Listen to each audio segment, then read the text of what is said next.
প্রিয় লিসেনার্স, তাহলে শুরু করছি আজকের অডিও বুক মিচ অ্যালবামের লেখা টুয়েসডেজ উইথ মরি। মরি তার শেষ থিসিসটি আমার সাথে করার ইচ্ছা পোষণ করেছিলেন। আপনার কি এমন কোনো টিচার ছিল? Chapter 1, the curriculum. আমার বৃদ্ধ অধ্যাপকের জীবনের শেষ ক্লাসটি প্রতি সপ্তাহে একবার তার বাড়িতে অনুষ্ঠিত হতো স্টাডি রুমের জানালার পাশে থাকা একটি ছোট্ট হিবিস্কাস গাছের গোলাপি পাতা ঝরে পড়ে দেখতে দেখতে। ক্লাসটি মঙ্গলবারে হতো। এটি সকালের নাস্তার পর শুরু হতো। বিষয় ছিল দ্য মিনিং অফ লাইফ, অর্থাৎ জীবনের অর্থ। এটি অভিজ্ঞতা থেকে শেখানো হতো। কোনো গ্রেড দেওয়া হতো না, তবে প্রতি সপ্তাহে মৌখিক পরীক্ষা হতো। বিভিন্ন প্রশ্নের উত্তর দিতে হতো এবং কোনো প্রশ্ন থাকলে তা করতে হতো। মাঝে মাঝে কিছু কাজও করতে হতো, যেমন অধ্যাপকের মাথা বালিশে আরামদায়কভাবে রাখা বা তার নাকের ওপর চশমা ঠিক করে দেওয়া। ক্লাস শেষে বিদায়ের সময় তাকে চুমু খেলে অতিরিক্ত নাম্বার পাওয়া যেত। কোনো বই প্রয়োজন হতো না, তারপরেও অনেক বিষয় নিয়ে আলোচনা হতো, যেমন ভালোবাসা, কাজ, সমাজ, পরিবার, বার্ধক্য, ক্ষমা এবং অবশেষে মৃত্যু। শেষের ক্লাসটি সংক্ষিপ্ত ছিল, মাত্র কয়েকটি শব্দ। গ্রাজুয়েশনের পরিবর্তে একটি শেষকৃত্য অনুষ্ঠান অনুষ্ঠিত হয়েছিল। যদিও কোনো ফাইনাল পরীক্ষা ছিল না, তবে যা শেখানো হয়েছিল তার উপর একটি দীর্ঘ প্রবন্ধ লিখতে হতো।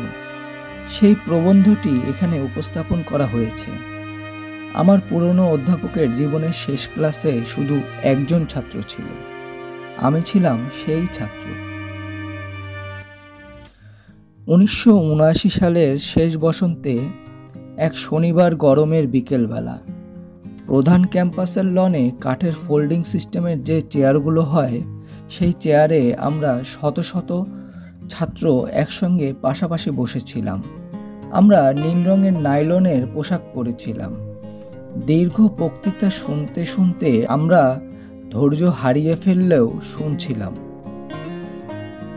যখন অনুষ্ঠান শেষ হলো, আমরা আমাদের টুপি বাতাসে ছুঁড়ে দিলাম এবং আনুষ্ঠানিকভাবে ম্যাসাচুসেটসের ওয়ালথাম শহরের ব্র্যান্ডিস ইউনিভার্সিটি থেকে গ্রাজুয়েট হলাম। আমাদের অনেকের জন্য এর মাধ্যমে শৈশবের অবসান হলো।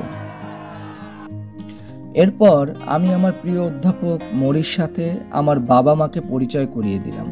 তিনি ছিলেন ছোটখাটো একজন মানুষ, যিনি খুব ধীরে ধীরে হাঁটতেন।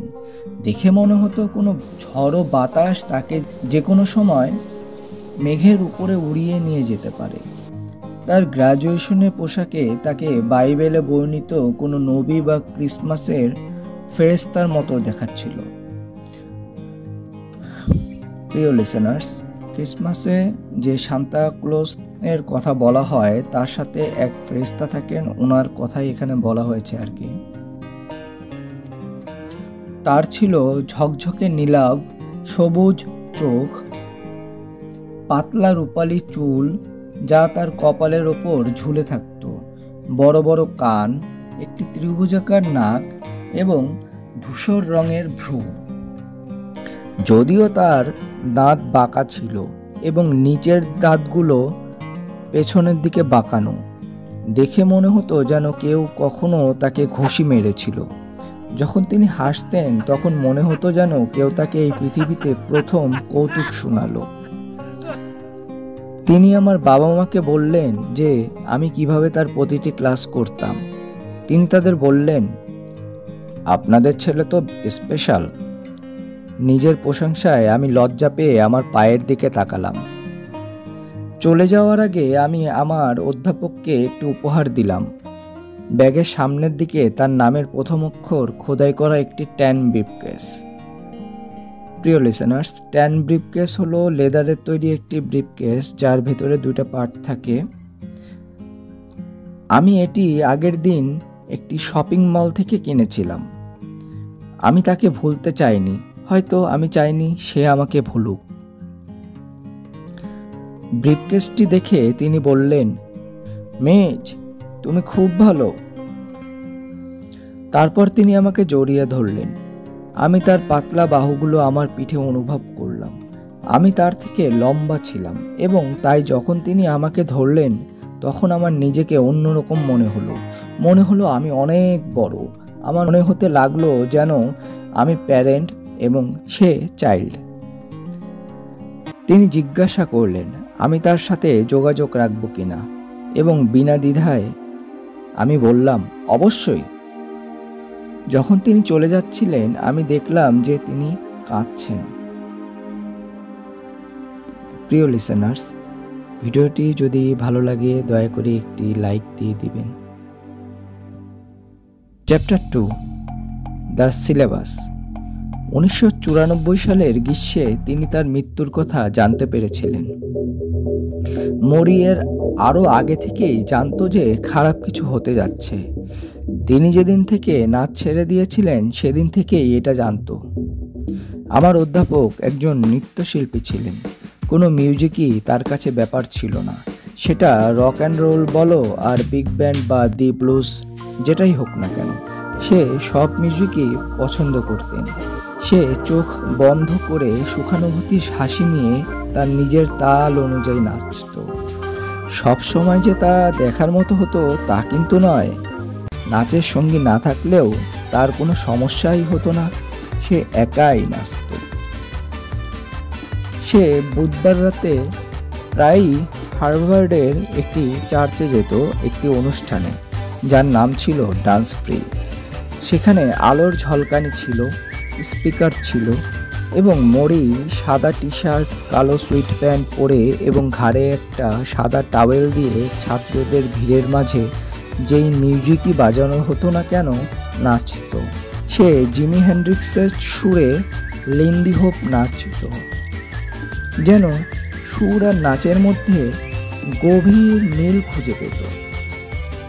প্রিয় লিসেনার্স, জিমি হেন্ড্রিক্স একজন বিখ্যাত আমেরিকান রক গিটারিস্ট, গায়ক এবং গীতিকার ছিলেন, যিনি তার অত্যন্ত প্রভাবশালী গিটার বাজানোর জন্য বিশ্বজুড়ে পরিচিত। আর লিন্ডি হোপ হলো একটি আমেরিকান নাচ। এটি জ্যাজ সঙ্গীতের সাথে সামঞ্জস্য রেখে নাচা হয়। এই নাচ খুবই প্রাণবন্ত এবং এতে অনেক লাফানো এবং শক্তিশালী পদক্ষেপের ব্যবহার হয়। এই নাচ বেশিরভাগ সময়েই সাধারণত জুটি হিসাবে করা হয়। এই নাচের জুটি একে অপরের থেকে দূরে সরে যায় এবং আবার একত্রিত হয়। মরি শরীরকে নানাভাবে ঘুরিয়ে পেঁচিয়ে একজন নৃত্যশিল্পীর মতন নাচত, যতক্ষণ পর্যন্ত না তার শরীরের ঘাম ঝরে মাটিতে পড়ে। সেখানে কেউ জানতো না যে মরি সমাজবিজ্ঞানের একজন বিখ্যাত ডক্টরেট, যার কলেজের অধ্যাপক হিসেবে অনেক বছরের অভিজ্ঞতা রয়েছে এবং যার লেখা অনেক বিখ্যাত বই রয়েছে।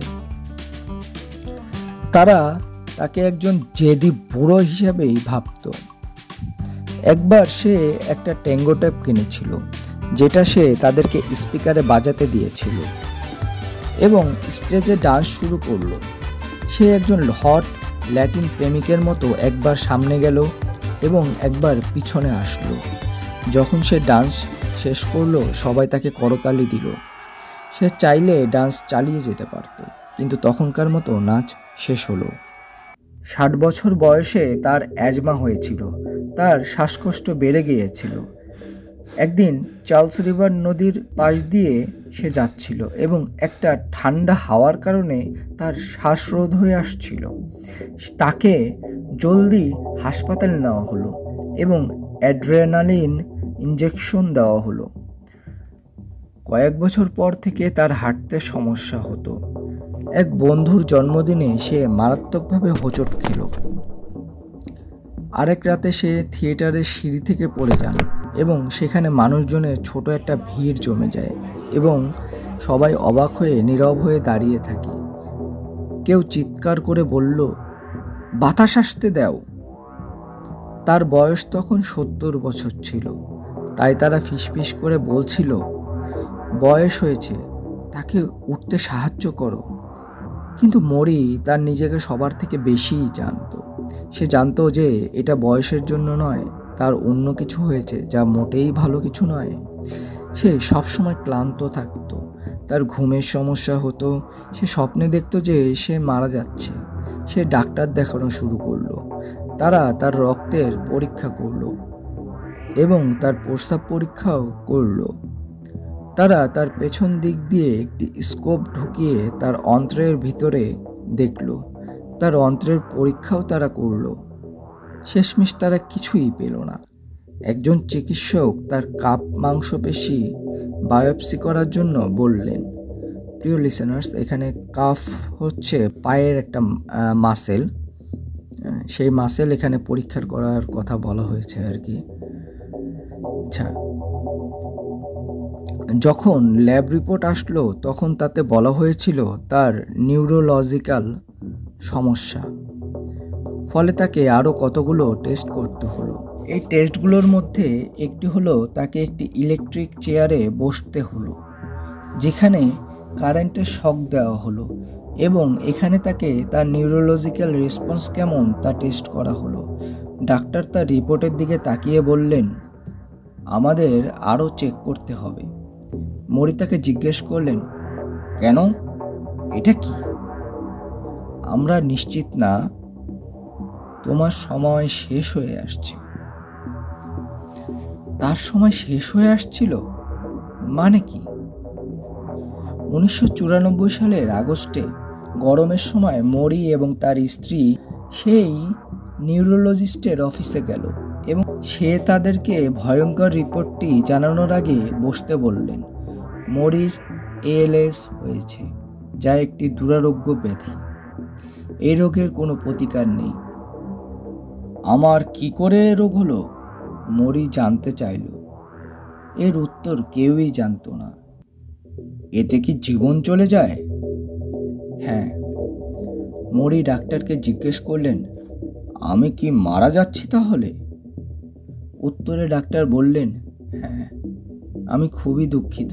ডাক্তার মরি এবং তার স্ত্রীর সাথে প্রায় 2 ঘন্টা বসেছিলেন, ধৈর্য সহকারে তাদের প্রশ্নের উত্তর দিচ্ছিলেন। চলে যাওয়ার সময় ডাক্তার তাদেরকে ALS সম্পর্কে কিছু তথ্য সম্বলিত পেপারস দিল। মনে হলো যে তারা ব্যাংকে অ্যাকাউন্ট খুলছে। বাহিরে রৌদ্রোজ্জ্বল একটা পরিবেশ ছিল। মানুষজন তাদের কাজে যাচ্ছিল। একজন মহিলা পার্কিং মিটারে টাকা রাখার জন্য দৌড় দিল। অন্য একজন গ্রোসারিস নিয়ে যাচ্ছিল। তার স্ত্রীর মনে নানা ধরনের চিন্তা হতে লাগলো। আমাদের কত সময় আছে? আমরা কিভাবে এত কিছু ম্যানেজ করব? আমরা কি করে বাকি বিল দিব? এই সময় মরির চারপাশে দৈনন্দিন সাধারণ কর্মকাণ্ড স্বাভাবিকভাবে হতে দেখে মরি অবাক হয়ে গিয়েছিল। সে বলল, পৃথিবীর কি থেমে যাওয়া উচিত না? তারা কি জানে না আমার সাথে কি হয়েছে? কিন্তু পৃথিবী থেমে থাকলো না। কেউ খেয়ালই করলো না। দুর্বল মরি গাড়ির দরজা খুলে যখন বসতে আরম্ভ করলো, তখন তার মনে হতে লাগলো যে সে কোনো গর্তের মধ্যে পড়ে যাচ্ছে। এখন কি হবে? সে ভাবল। মরি তার উত্তর খুঁজতে ছিল, আর অন্যদিকে দিনের পর দিন, সপ্তাহের পর সপ্তাহ তার শরীরের ভিতর রোগ আরও ভালোভাবে ছড়িয়ে পড়ল। এক সকালে তিনি গ্যারেজ থেকে গাড়িটি পেছনে নিয়ে আসার সময় ব্রেক প্রায় চাপতেই পারছিলেন না। সেদিনই ছিল তার গাড়ি চালানোর শেষ দিন। সে একটি লাঠি কিনে আনলো এবং তা দিয়ে চলাফেরা করা শুরু করলো। কারো সাহায্য ছাড়া ঘোরাফেরা করার সেটাই ছিল তার শেষ দিন। সে YMCA সুইমিং পুলে প্রতিদিন সাঁতার কাটতে যেত। সে দেখল যে সে তার সাঁতারের ড্রেস নিজে নিজে খুলতে ও পরতে পারছে না। তার সুইমিং পুলে নামতে ও উঠতেও সমস্যা হতো। তাই সে টনি নামের একজনকে হায়ার করলো, যে তাকে এইসব কাজে সাহায্য করত। গোসলের সময় জামা কাপড় খুলে এবং পরিয়েও দিত। টনি থিওলজির স্টুডেন্ট ছিল। সুইমিংয়ের লকার রুমে অন্যান্য সুইমাররা তার দিকে তাকিয়ে তাকিয়ে দেখত, কিন্তু তারা এমন ভাব দেখাতো যেন তারা কিছুই দেখছে না। সেই দিন থেকে তার প্রাইভেসি বলে আর কিছুই থাকলো না। 1994 সালের শরৎকালে মরি হিলি ব্র্যান্ডি ক্যাম্পাসে গেল কলেজে তার শেষ কোর্সটি পড়াতে, যেখানে সে 30 বছরেরও বেশি সময় কাটিয়েছে। সে সেখানে না গেলেও পারতেন এবং বিশ্ববিদ্যালয় কর্তৃপক্ষও তা বুঝতে পারত, কিন্তু তিনি তা করলেন না। তিনি ক্লাসরুমে গেলেন এবং লাঠির সাহায্যে অনেক কষ্টে চেয়ারের সামনে গেলেন। শেষ পর্যন্ত সে বসলেন এবং নাকের ওপর থেকে চশমাটা নামিয়ে রেখে তার তরুণ ছাত্রদের দিকে তাকালেন, যারা চুপচাপ তার দিকে তাকিয়েছিল। মাই ফ্রেন্ডস, আমি জানি তোমরা সবাই এখানে সোশ্যাল সাইকোলজি ক্লাসের জন্য এসেছো। আমি 20 বছর ধরে এই কোর্সটি পড়াচ্ছি, কিন্তু এইবারই প্রথম বলছি যে আমার এই কোর্সটি কেউ নিলে তার রিস্ক আছে, কারণ আমি মারাত্মক এক রোগে আক্রান্ত এবং এই সেমিস্টার শেষ করার আগেই আমার মৃত্যু হতে পারে। তোমরা যদি কেউ মনে করো এতে তোমাদের সমস্যা হবে এবং তোমরা এই কোর্সটি ড্রপ করবে, তাহলে করতে পারো। এই কথা বলে সে হেসে দিল। এএলএস হলো এমন একটা রোগ যা মানুষের নার্ভ সিস্টেমকে শেষ করে দেয়। এটা পায়ের পেশি থেকে শুরু হয়, আস্তে আস্তে উপরে উঠতে শুরু করে। মানুষ পায়ের থাই মাসল এর নিয়ন্ত্রণ হারিয়ে ফেলে, ফলে সেই মানুষটি আর দাঁড়াতে পারে না। তারপর ট্রাঙ্ক মাসেলে অ্যাটাক করলে মানুষ সোজা হয়ে বসতেও পারে না, এবং পরে গলায়ও সমস্যা হয়। গলায় একটা টিউব বসানো থাকে যার মাধ্যমে শ্বাস নিতে হয়। পঙ্গু শরীরের ভিতর জীবনটা যেন বন্দি থাকে। সায়েন্স ফিকশন মুভিতে যেমনটা দেখানো হয় যে মানুষ তার শরীরের ভিতর জমে গেছে। রোগটি হওয়ার 5 বছরের মধ্যে এই লক্ষণগুলো দেখা দেয়। মরির ডাক্তার ভেবেছিলেন মরির হয়তো আর 2 বছর সময় আছে, কিন্তু মরি জানতো যে তার সময় আরও কম। মরি একটি ভালো সিদ্ধান্ত নিলেন।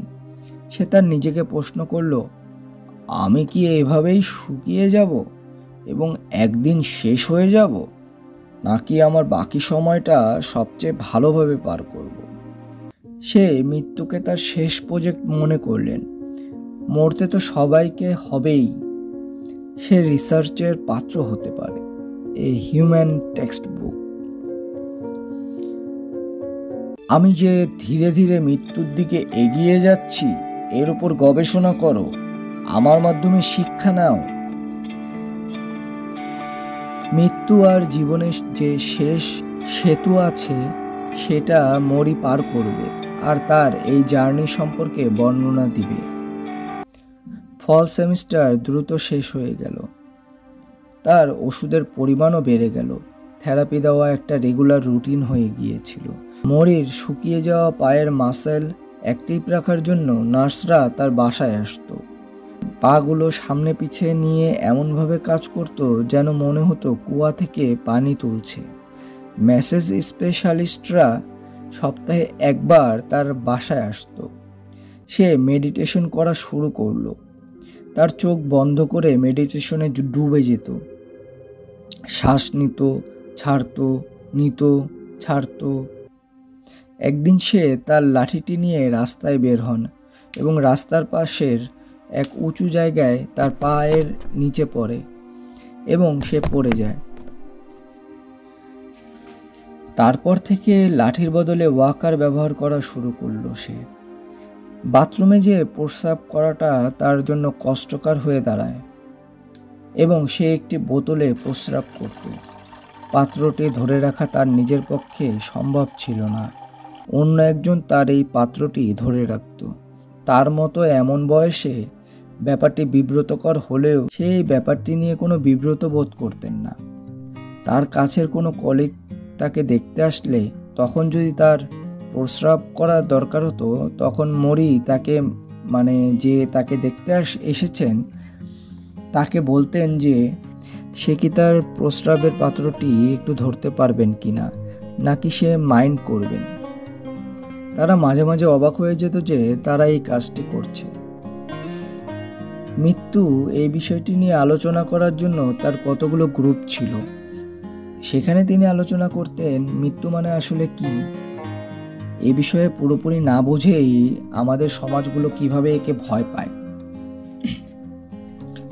মরি তার বন্ধুদেরকে বলেছিলেন যে তারা যদি তাকে সাহায্য করতে চায়, তারা যেন তাকে সিম্প্যাথি প্রদর্শন না করে তারা যেন তার সাথে দেখা করে, তাকে ফোন করে এবং তার সাথে যেভাবে সবসময় প্রবলেম শেয়ার করত সেভাবেই যেন প্রবলেম শেয়ার করে। এর কারণ হলো মরি সবসময় একজন ভালো লিসেনার অর্থাৎ শ্রোতা হতে চেয়েছিল। তার সাথে যা কিছু ঘটছিল তারপরও তার কণ্ঠস্বর ছিল দৃঢ় এবং আমন্ত্রণমূলক, এবং তার মন লাখো চিন্তায় কম্পিত হচ্ছিল। তিনি প্রমাণ করতে দৃঢ় প্রতিজ্ঞ ছিলেন যে মৃত্যু শব্দটি আর ইউজলেস অর্থাৎ অপ্রয়োজনীয় শব্দটি এক নয়। নতুন বছর আসলো এবং চলে গেল। মরি জানতো যে এটাই হয়তো তার জীবনের শেষ বছর হতে পারে, কিন্তু তিনি কাউকেই কখনো তা বলেননি। মরি হুইল চেয়ার ব্যবহার করা শুরু করলো। যাদেরকে সে ভালোবাসতো তাদের সাথে সে সবসময় কথা বলার চেষ্টা করত। তার একজন কলিগ হঠাৎ হার্ট অ্যাটাকে মারা গেল এবং সে তার কলিগের ফিউনারেল থেকে হতাশ হয়ে বাড়িতে ফিরলেন। প্রিয় শ্রোতা, ফিউনারেল হলো দাফন দেওয়ার সময় সবাই যে একত্রিত হয়ে সমবেত হয়, এই ব্যাপারটা। কি দুর্ভাগ্য, মরি বলল। সবাই কত সুন্দর সুন্দর কথা বলল আর তার কিছুই শুনতে পেল না। মরির মাথায় একটা চিন্তা এলো। সে কয়েকজনকে ফোন করলো। সে একটা তারিখ ঠিক করলো এবং এক রবিবার শীতের বিকালে তার কিছু বন্ধু ও পরিবার লিভিং ফিউনারেলে মিলিত হলো। প্রত্যেকটি মানুষ আমার সেই অধ্যাপকের সাথে কথা বলল এবং শ্রদ্ধাঞ্জলি জানালো। কেউ কেঁদেছিল, কেউ হেসেছিল। এক মহিলা এক কবিতাও পড়ল। আমার প্রিয় এবং স্নেহময় কাজিন, সময়ের সাথে সাথে স্তর স্তর করে চলতে থাকা তোমার চিরযৌবন হৃদয়, কোমল সেকোয়া। সেকোয়া একটি বিশেষ ধরনের গাছের নাম যা সাধারণত মার্কিন যুক্তরাষ্ট্রের ক্যালিফোর্নিয়া রাজ্যে পাওয়া যায়। এই গাছগুলি পৃথিবীর সবচেয়ে বড় এবং লম্বা গাছগুলির মধ্যে অন্যতম। সেকোয়া গাছ তাদের দীর্ঘায়ু, বৃহত্তর উচ্চতা এবং বিশাল ব্যাসের জন্য বিখ্যাত। সেকোয়া শব্দটি সাধারণত গাছের শক্তি, স্থায়িত্ব এবং দীর্ঘায়ু বোঝাতে ব্যবহার করা হয়। মরি তাদের সাথে কাঁদল এবং হাসল। মরি ওই দিন তার পছন্দের মানুষগুলোর সাথে তার হৃদয়ের কথাগুলো বলেছিল, যা আমরা কখনোই বলতে পারি না। তার লিভিং ফিউনারেল খুব ভালোভাবেই সফল হয়েছিল। শুধুমাত্র মরি তখনও বেঁচে ছিল, এই আর কি।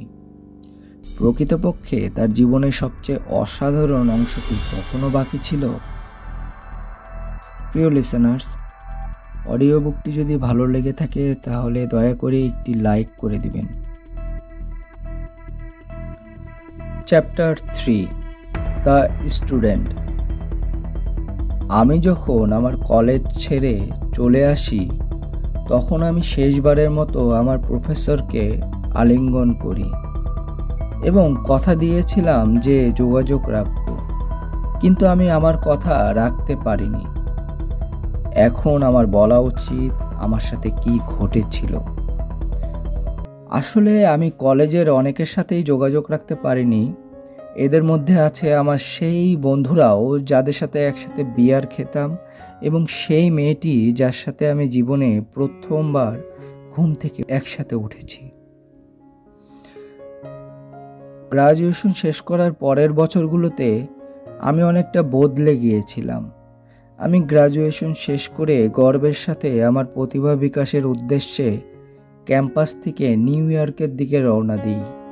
আমি যা দেখলাম, পৃথিবীটা আসলে ওরকম ইন্টারেস্টিং ছিল না যেমনটা আমি ভেবেছিলাম।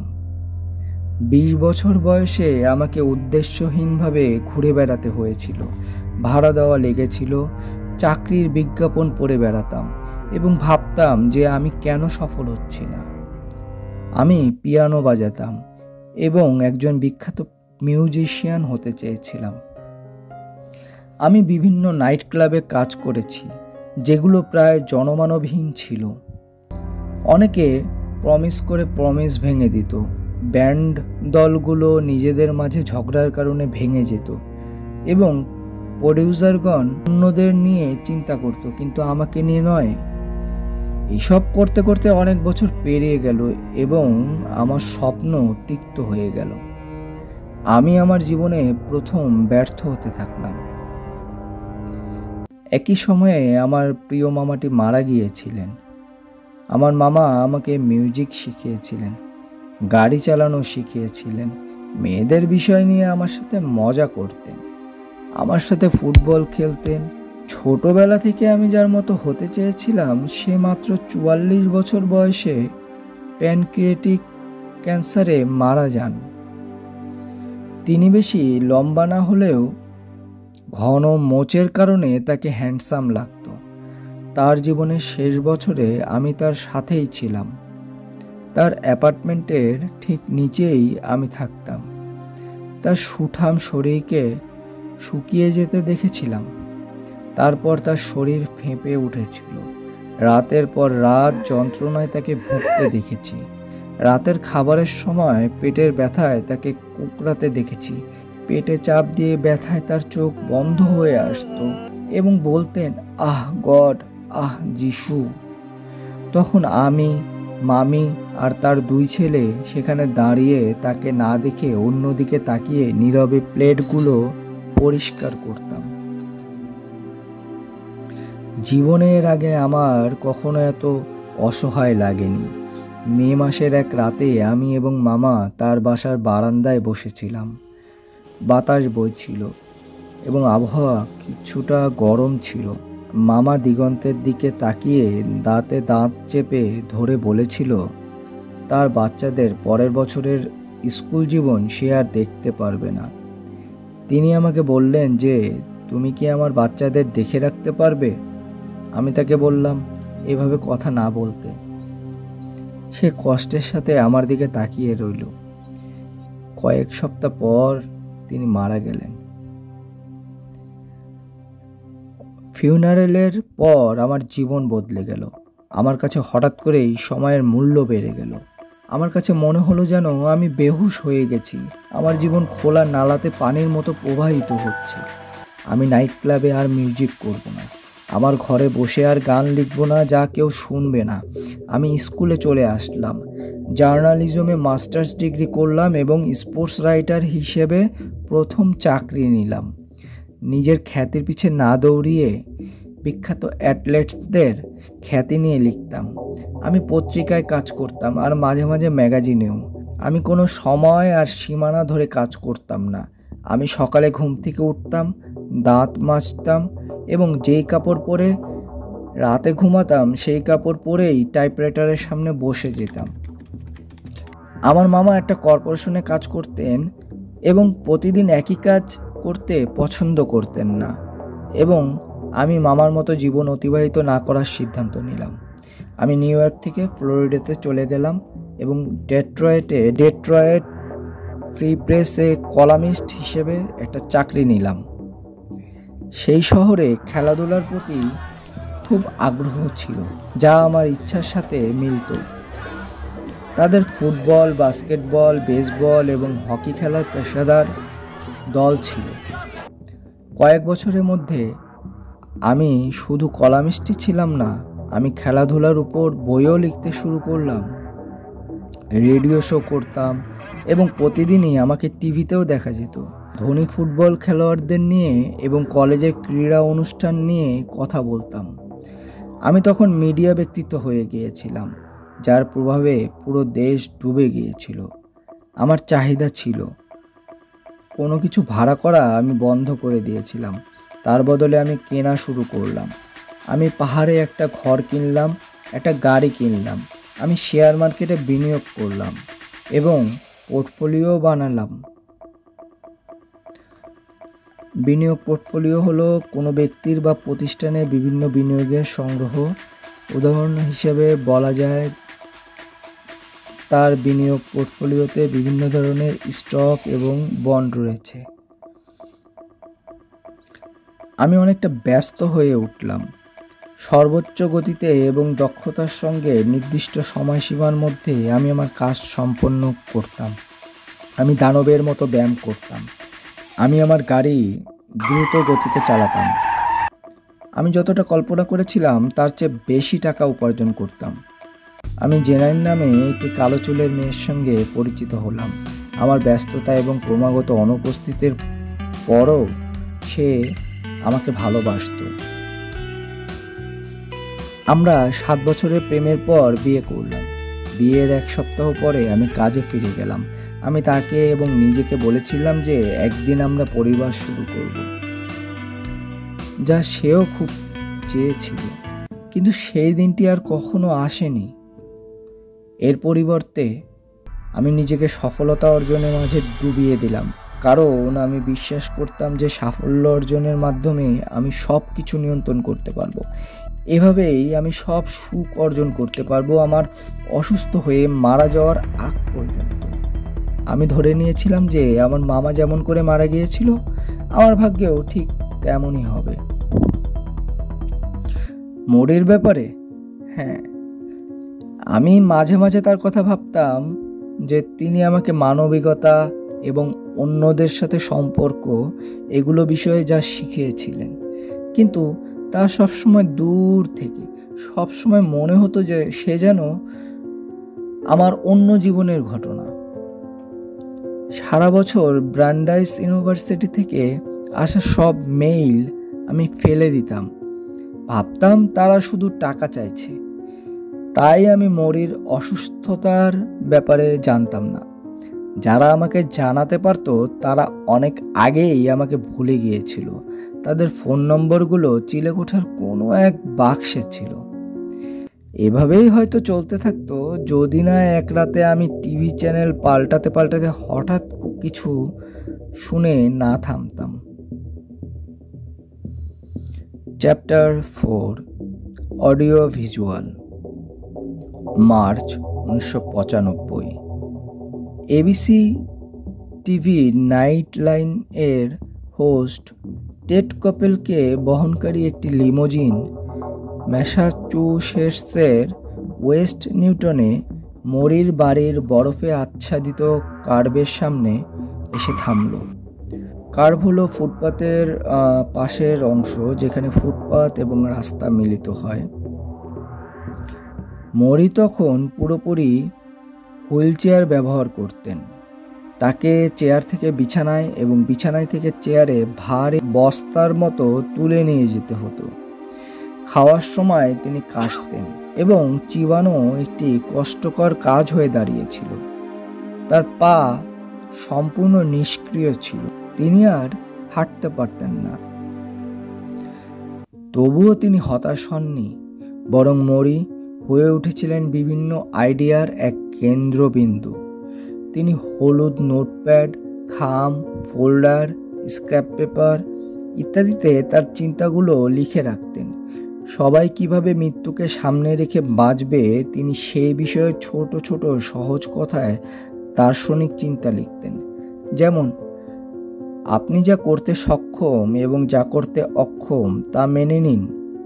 অস্বীকার বা বর্জন না করে অতীতকে অতীত হিসেবে গ্রহণ করুন। নিজেকে এবং অন্যদের ক্ষমা করতে শিখুন। কোনো কিছু শুরু করার ক্ষেত্রে খুব দেরি হয়ে গেছে বলে মনে করবেন না।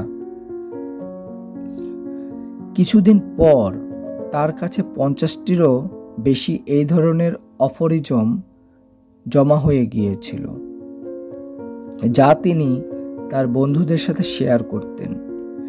একজন বন্ধু ব্র্যান্ডাইস বিশ্ববিদ্যালয়ের প্রফেসর মরি স্টেইন, মরির সহকর্মী, এই কথাগুলোতে এতটাই মুগ্ধ হয়েছিলেন যে তিনি সেগুলোকে বস্টন গ্লোবের একজন রিপোর্টারকে পাঠিয়েছিলেন, যিনি এসে মরির উপর একটি দীর্ঘ ফিচার গল্প লিখেছিলেন।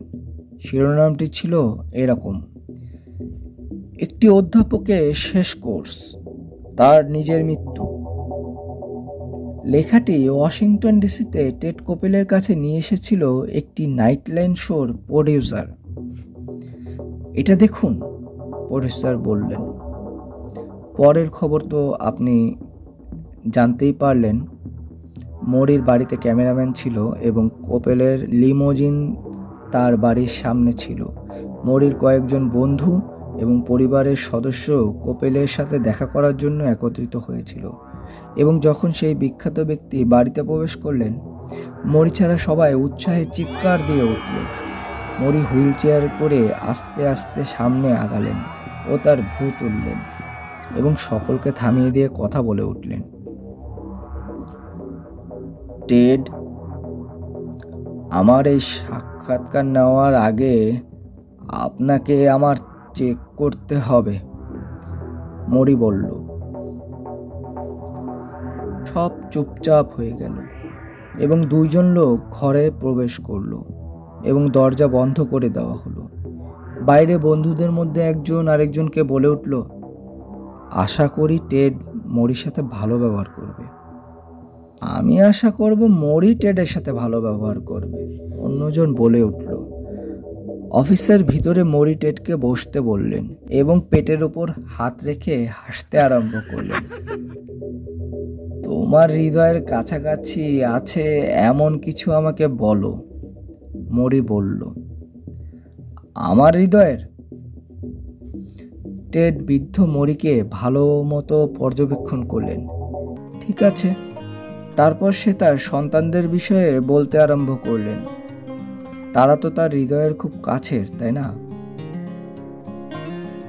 ভালো, মরি বলল। এখন আপনার ধর্ম সম্পর্কে বলুন। টেড বিব্রতকর পরিস্থিতিতে পড়লেন। অল্প কিছু মিনিটের পরিচয়ে আমি সাধারণত এই কথাগুলো কাউকে বলি না। টেড, আমি মারা যাচ্ছি, মরি তার চশমার ভিতর দিয়ে ভালো করে দেখার চেষ্টা করে বলল। আমার কাছে বেশি সময় নেই বেঁচে থাকার জন্য। কোপেল হেসে উঠল। ঠিক আছে। সে মার্কুস অরেলিয়াস থেকে একটি অনুচ্ছেদ বললেন। মরি মাথা নাড়ল। এখন আপনাকে কিছু প্রশ্ন করতে চাই, কোপেল বলল। আপনি কি কখনো আমার প্রোগ্রাম দেখেছেন? মরি বলল, হ্যাঁ, আমার মনে হয় 2 বার দেখেছি। শুধুমাত্র 2 বার? কিছু মনে করবেন না, অপরা শোটি আমি মাত্র 1 বার দেখেছি। ভালো, তা 2 বার আমার শো দেখে আপনার কি মনে হলো? মরি একটু থেমে বলল, সত্য কথা বলবো? হ্যাঁ, আপনাকে আমার নার্সিসিস্ট মনে হয়েছে। টেড অট্ট হাসিতে ফেটে পড়লেন। আমি এত বাজে দেখতে যে আমি নার্সিসিস্ট হতে পারি না, টেড বললেন। নার্সিসিস্ট হলো যে ব্যক্তি অতিরিক্তভাবে নিজের উপর আত্মশ্রদ্ধা বাড়িয়ে তোলে। এই ব্যক্তিদের সাধারণত স্বয়ংক্রিয়ভাবে অন্যের মানসিক অবস্থা এবং স্বভাবকে নিয়ে আলোচনা করার প্রবণতা দেখা দেয়। নার্সিসিস্টরা সাধারণত নিজের উপর অতিরিক্ত মনস্তাত্ত্বিক গুরুত্ব দেয় এবং অন্যের মূল্যায়ন এবং ইচ্ছার দিকে অল্প মমতা থাকে তাদের। টেড তার নীল স্যুট এবং মরি গ্রে রঙের সোয়েটার পরেছিল এবং দ্রুতই লিভিং রুমের ফায়ারপ্লেসের দিকে ক্যামেরা ঘুরে গেল। মরি বেশি সুন্দর পোশাক এবং মেকআপ করার ব্যাপারে নারাজ ছিলেন। তার দর্শন এমন ছিল যে মৃত্যু কোনো লজ্জার বিষয় নয়। মরি হুইল চেয়ারে বসেছিল, তাই তার শুকিয়ে যাওয়া পা ক্যামেরায় দেখা যাচ্ছিল না। আর যেহেতু তার 2 হাত ভালো ছিল, তাই সে কথা বলার সময় তার হাত খুব নাড়াচ্ছিল। বিশেষ করে যখন সে ব্যাখ্যা করছিল যে সে তার জীবনের শেষ সময় কি করে মোকাবেলা করছে। টেড, সে বলল, যখন এই সব কিছু শুরু হলো আমি নিজেকে জিজ্ঞাসা করলাম, সবাই যেমন দুনিয়া থেকে বিদায় নেয় আমিও কি তেমনই দুনিয়া থেকে চলে যাচ্ছি, নাকি আমি বেঁচে থাকছি? আমি সিদ্ধান্ত নিলাম যে আমি বেঁচে থাকব, অথবা বেঁচে থাকার চেষ্টা করব যেভাবে আমি চাই। আমি চাইতাম সম্মান, সাহস, হাসি, আনন্দ আর আত্মনিয়ন্ত্রণের সাথে বেঁচে থাকতে। কিছু কিছু দিন সকালবেলা আমি খুব কাঁদতাম এবং নিজের জন্য শোক করতাম। আবার কিছু কিছু সকাল খুব রাগ হতো, কিন্তু তা দীর্ঘস্থায়ী হতো না। আমি উঠে বসতাম আর বলতাম, আমি বাঁচতে চাই। এই পর্যন্ত আমি তা করতে সক্ষম হয়েছি। আমি কি এটা চালিয়ে যেতে পারবো আমি জানি না, কিন্তু আমি আমার নিজের সাথে বাজি ধরছি যে আমি তা পারবো। কোপেল মরির প্রতি অত্যন্ত মুগ্ধ মনে হচ্ছিল এবং মৃত্যুকে সামনে থেকে দেখলে যে নম্রতা সৃষ্টি হয় তা কেমন এই বিষয়ে জানতে চাচ্ছিল। ঠিক আছে ফ্রেড, মরি ভুল করে বলে উঠল। সাথে সাথে আবার নিজের কথা সংশোধন করে বলল, আমি বলতে চেয়েছি টেড। এই না হলো নম্রতা, কোপেল হাসতে হাসতে বলল। দুইজন মানুষ মৃত্যুর পরবর্তী ব্যাপার নিয়ে কথা বলল। অন্য মানুষের উপর মরির যে নির্ভরতা বেড়ে যাচ্ছিল এই বিষয়গুলো নিয়েও তারা কথা বলল। মরির খাওয়া দাওয়া, বসা এবং কোথাও যাওয়ার জন্য আগে থেকেই অন্যের সহযোগিতার দরকার ছিল। টেড প্রশ্ন করল যে এই অবস্থায় কোন বিষয়টি আপনার খুব ভয় লাগে? মরি চুপ হয়ে গেল। সে বলল, এই বিষয়টি সে টিভিতে বলতে পারবে কিনা। কোপেল বলল, আপনি বলুন। আমেরিকার বিখ্যাত ইন্টারভিউয়ারের দিকে মরি তাকিয়ে রইল এবং বলল, টেড, খুব জলদি একদিন আসবে যখন আমার পাছা কেউ মুছে দিবে। অনুষ্ঠানটি শুক্রবার রাতে প্রচারিত হয়েছিল। সেটি শুরু হয়েছিল টেড কোপেলের কথা দিয়ে। সে বলে উঠল, কে মরি শোয়ার্জ? কাল থেকে আপনাদের অনেকেই কেনই বা তার যত্ন নেবেন? 1000 মাইল দূরে পাহাড়ের উপরে আমার ঘরে বসে আমি টিভির চ্যানেল বদলাচ্ছিলাম। তখন এই কথাগুলো আমি শুনতে পাই, কে মরি শোয়ার্জ? এই কথা শুনে আমি চুপ হয়ে গেলাম। 1976 সালে বসন্তে আমাদের একত্রে প্রথম ক্লাস ছিল। আমি মরির অফিসে প্রবেশ করলাম এবং সেলফের পর সেলফ, দেওয়ালের সাথে লাইন দেওয়া অসংখ্য বই দেখতে পেলাম। বইগুলো ছিল সোশ্যোলজি, ফিলোসফি, রিলিজিয়ন, সাইকোলজি এর উপর লেখা। কাঠের মেঝের উপর বড় একটি পাটি বিছানো ছিল এবং একটা জানালা ছিল যেখান থেকে ক্যাম্পাস দেখা যেত। সেখানে ডজনখানেক বা তার কিছু বেশি ছাত্রছাত্রী ছিল এবং তারা তাদের নোট এবং সিলেবাস নিয়ে ব্যস্ত ছিল, যাদের বেশিরভাগই জিন্স, সাধারণ জুতা এবং শার্ট পরা ছিল। আমি নিজেকে বললাম, এই ছোট ক্লাসে আমার থাকা সহজ হবে না। আমার মনে হয় না এখানে আমার থাকা উচিত হবে। মিচেল, মরি হাজিরা খাতা দেখে বললেন। আমি একটা হাত উঁচু করলাম। তোমাকে মিচ বলে ডাকতে পারবো নাকি মিচেলই ঠিক আছে? কোনো শিক্ষক আমাকে কখনো এই প্রশ্ন করেনি। হলুদ টার্টেলনেক শার্ট আর গ্রিন কর্ডুরয় প্যান্ট পরা মানুষটির দিকে দ্বিতীয়বার তাকানোর চেষ্টা করলাম, যার সিলভার কালারের চুলগুলো কপালের উপরে এসে পড়েছিল। সে হাসছিল। আমি বললাম, মিচ। আমার বন্ধুরা আমাকে মিচ বলেই ডাকে। তাহলে মিচই থাকলো। এমনভাবে মরি কথাটা বলল যেন তিনি কোনো ব্যবসা ফাইনাল করলো। এবং মিচ, আমি আশা করব যে একদিন তুমি আমাকে তোমার বন্ধু হিসাবে ভাববে।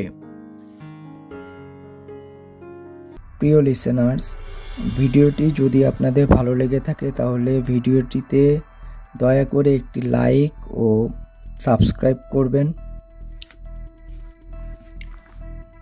Chapter 5, the orientation. বোস্টনের একটা শান্ত শহর। ওয়েস্ট নিউটনে মরি যেই স্ট্রিটে থাকে সেখানে রেন্টাল গাড়িটি যখন আমি ঘুরিয়ে নিয়ে গেলাম তখন আমার এক হাতে কফি আর এক হাত কান আর কাঁধের মাঝ বরাবর সেলফোন ধরা ছিল। আমি একটি টিভি প্রযোজকের সাথে আমরা যে প্রোগ্রামটি করছিলাম সে সম্পর্কে কথা বলছিলাম। কয়েক ঘন্টার মধ্যে আমার ফিরতি ফ্লাইট, তাই আমি ঘড়ি দেখছিলাম। ঘড়ি দেখতে দেখতে আমার চোখ চলে গেল গাছের সারিতে ঘেরা শহরতলির রাস্তার বাড়ির নাম্বারের দিকে। গাড়ির রেডিও এবং অল নিউজ স্টেশন অন করা ছিল। এভাবেই আমি একসাথে 5টা কাজ করলাম। টেপটি পিছনে টেনে দেন, আমি প্রডিউসারকে বললাম। ওই অংশটা আবার শুনব। ঠিক আছে, সে বলল, 1 সেকেন্ড লাগবে। হঠাৎ করেই আমি বাড়ির কাছে এসে পড়লাম। আমি ব্রেক চাপলাম, ফলে কফি আমার কোলে পড়ে গেল। যখন গাড়িটি থামলো আমি এক নজরে একটি বড় জাপানি মেপল গাছ এবং ড্রাইভওয়েতে বসে থাকা 3টি লোককে দেখলাম। একটি তরুণ পুরুষ এবং মধ্যবয়সী একটি নারী একটি ছোট বৃদ্ধ লোককে হুইল চেয়ারে বসিয়ে পাশে তাকে ঘিরে দাঁড়িয়েছিল। মরি। আমার বৃদ্ধ অধ্যাপককে দেখে আমি যেন জমে গেলাম। হ্যালো, প্রডিউসার বলল, হারিয়ে গেলে নাকি? তার সাথে আমার 16 বছর দেখা হয়নি। তার চুল পাতলা এবং সাদা হয়ে গিয়েছিল এবং চেহারা পাতলা হয়ে গিয়েছিল। আমি এমন পুনর্মিলনের জন্য প্রস্তুত ছিলাম না। এই কারণে আমি ফোনে ব্যস্ত হয়ে পড়লাম এবং আমি মনে করেছিলাম যে আমি যে এসেছি এটা মরি যেন খেয়াল না করে এবং যাতে করে আমি আরও কিছু সময় ব্লকটা ঘুরে আসতে পারি এবং আমার কাজ শেষ করতে পারি এবং মানসিকভাবে প্রস্তুত হতে পারি। কিন্তু মরি আমার গাড়ির দিকে তাকিয়ে হাসছিল এবং কোলের উপর হাত রেখে আমার আসার অপেক্ষা করতে থাকলো। হেই, প্রডিউসার আবার বলল, তুমি কি আছো? আমার তরুণ বয়সে যখন মরির সাথে আমি সময় অতিবাহিত করেছিলাম তখন মরি আমাকে যে দয়া ও ধৈর্য দেখিয়েছিল তাতে করে আমার উচিত ছিল ফোন ফেলে দিয়ে গাড়ি থেকে লাফ দিয়ে নেমে দৌড় দিয়ে তাকে জড়িয়ে ধরে চুমু খেয়ে হ্যালো বলা।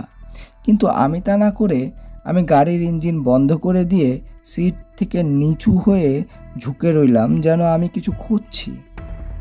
হ্যাঁ হ্যাঁ, আমি শুনছি, আমি বললাম এবং টিভি প্রডিউসারের সাথে শেষ না হওয়া পর্যন্ত কথা চালিয়ে গেলাম। যে কাজটা আমি সবচেয়ে ভালো করতে পারতাম আমি সেটাই করেছিলাম। এমনকি আমার মৃত্যু পথযাত্রী প্রফেসরকে তার বাড়ির সামনে লনে অপেক্ষা করিয়ে রেখেও আমি আমার কাজে মনোযোগ দিলাম। আমি এটা নিয়ে গর্ববোধ করছি না, কিন্তু হ্যাঁ, আমি এটাই করেছিলাম। 5 মিনিট পর মরি আমাকে আলিঙ্গন করছিল আর তার পাতলা চুল আমার গালে ঘষা লাগছিল। আমি তাকে বলেছিলাম যে আমি চাবি খুঁজছিলাম, তাই গাড়ি থেকে নামতে দেরি হলো। আর আমি তাকে শক্ত করে ধরলাম যাতে আমার এই ছোট মিথ্যা কথাটা লুকাতে পারি।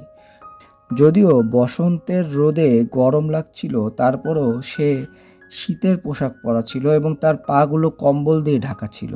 যারা ওষুধ সেবন করে তাদের শরীর থেকে এক ধরনের গন্ধ আসে, তার কাছ থেকে তেমন ওষুধের একটা ঘ্রাণ আসছিল, হালকা টকটক ঘ্রাণ।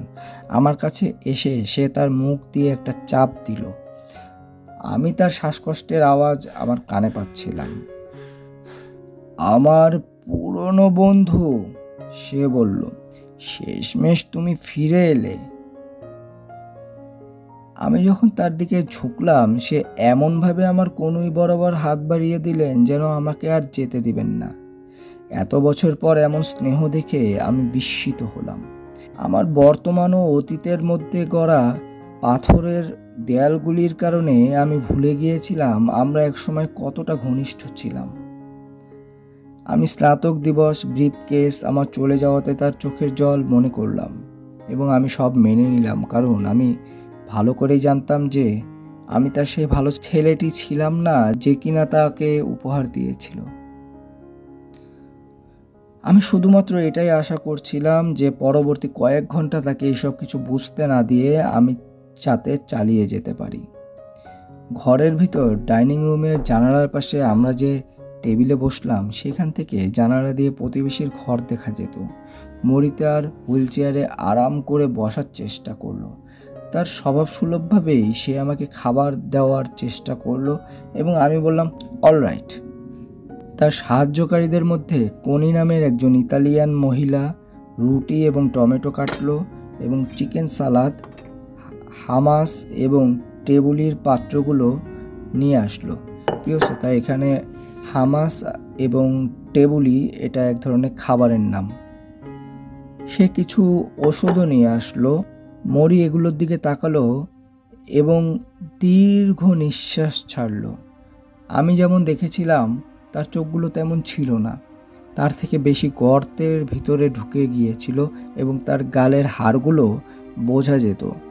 এ কারণে যতক্ষণ না তিনি হাসতেন তাকে অনেক কঠোর ও বৃদ্ধ দেখাতো এবং যখন হাসতেন তখন তার ঝুলে পড়া গাল পর্দার মতো উপরে উঠে যেত। মেজ, সে নরম সুরে বললেন, তুমি জানো যে আমি মরে যাব? আমি বললাম, হ্যাঁ আমি জানি। ও আচ্ছা। মরি ওষুধগুলো খেয়ে নিল এবং অন টাইম কাপটি রাখলো এবং দীর্ঘ নিঃশ্বাস নিল এবং তা ছাড়ল। আমি কি তোমাকে বলবো এটা কেমন? কি কেমন? মৃত্যু? হ্যাঁ, সে জবাব দিল। আমাদের শেষ ক্লাসটি শুরু হয়ে গিয়েছিল, যদিও আমি তা বুঝতে পারিনি। তখন আমি প্রথম বর্ষের ছাত্র ছিলাম। মরি টিচারদের মধ্যে অনেক সিনিয়র ছিল এবং আমি স্টুডেন্টদের মধ্যে সবচেয়ে কম বয়সী ছিলাম, কারণ আমি মাত্র 1 বছর আগেই হাই স্কুল শেষ করেছিলাম। ক্যাম্পাসে নিজের এই কম বয়সকে লুকানোর জন্য আমি পুরাতন ধূসর সুইট শার্টস পরতাম, লোকাল জিম যেতাম এবং সিগারেট না জ্বালিয়েই মুখে নিয়ে ঘুরে বেড়াতাম, যদিও আমি ধূমপান করতাম না।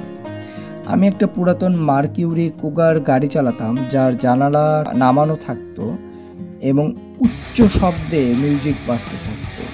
আমি নিজেকে অনেক কঠোর দেখাতে চাইতাম, কিন্তু মরির কোমলতা আমাকে টানত এবং তিনি আমাকে এমন একজন বাচ্চা হিসেবে দেখতো না যে নিজেকে সে যেমন তার থেকে বেশি কিছু প্রমাণ করার চেষ্টা করছে। তাই আমি কমফোর্টেবল হয়ে যেতাম। আমি তার সাথে আমার প্রথম কোর্সটি শেষ করলাম এবং আরেকটা নিলাম। মরি খুব সহজেই নাম্বার দিত, সে গ্রেড নিয়ে বেশি চিন্তা করতো না। শোনা যায় যে ভিয়েতনাম যুদ্ধের সময় 1 বছর মরি তার সকল মেল ছাত্রদের এ গ্রেড দিয়ে দিয়েছিল, যাতে তাদেরকে বিশ্ববিদ্যালয়ে ধরে রাখা যায়, তারা যাতে সেনাবাহিনীতে যোগ না দেয়। আমি আমার হাই স্কুলের ট্রাক কোচকে কোচ বলে ডাকতাম এবং মরিকেও সেই নামেই ডাকা শুরু করলাম। মরির এই নামটা খুব পছন্দ হয়েছিল। কোচ, সে বলল, ঠিক আছে, আমি তোমার কোচ হব এবং তুমি আমার প্লেয়ার হবে। আমি তো বুড়ো হয়ে গিয়েছি, কিন্তু তুমি জীবনের সুন্দর সময়গুলো পার করতে পারো। মাঝে মাঝে আমরা ক্যাফেটেরিয়াগুলোতে একসাথে খেতাম। এটা জেনে আমার খুব খুশি লাগতো যে আমি যতটা না অলস এবং অগোছালো, মরি তার থেকেও বেশি। সে খাবার না খেয়ে কথা বলতো, মুখ খুলে হাসতো, ডিমের সালাদ মুখে নিয়েও সে কথা বলতো এবং দাঁত থেকে ডিমের টুকরা বাহিরে এদিক ওদিক বের হয়ে আসতো।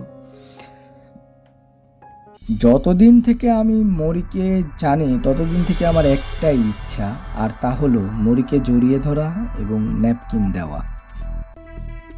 Chapter 6, the classroom. জানালা দিয়ে সূর্যের আলো ডাইনিং রুমের ভিতরে প্রবেশ করে কাঠের মেঝে চমকাচ্ছিল। আমরা সেখানে প্রায় 2 ঘন্টার মতো কথা বললাম। আবারও ফোন বেজে উঠলে মরি তার হেল্পার কনিকে ফোনটা ধরতে বললেন। মরির কালো অ্যাপয়েন্টমেন্ট বুকে কনি সেই কলারের নাম লিখছিল। বন্ধু, মেডিটেশন টিচার্স, ডিসকাশন গ্রুপ। কেউ হয়তো মরির ছবি তুলবে তার ম্যাগাজিনের জন্য। এটা পরিষ্কার ছিল যে প্রফেসরের সাথে দেখা করার জন্য শুধুমাত্র আমিই আগ্রহী ছিলাম না।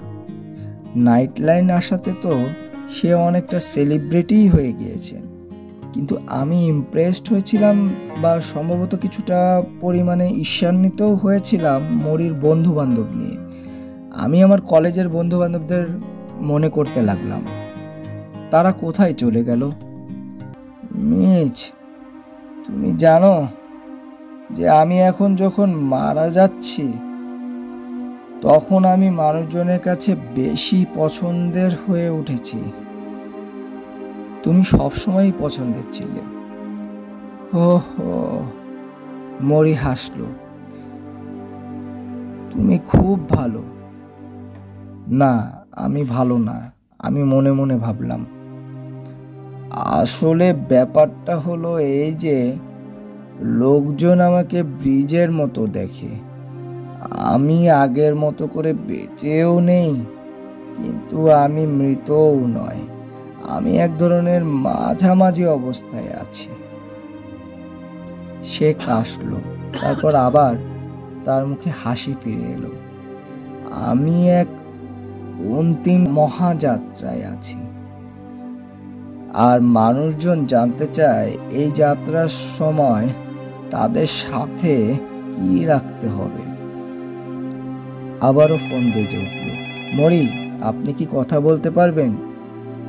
কনি বলল, আমার পুরাতন বন্ধু আমার সাথে দেখা করতে এসেছে।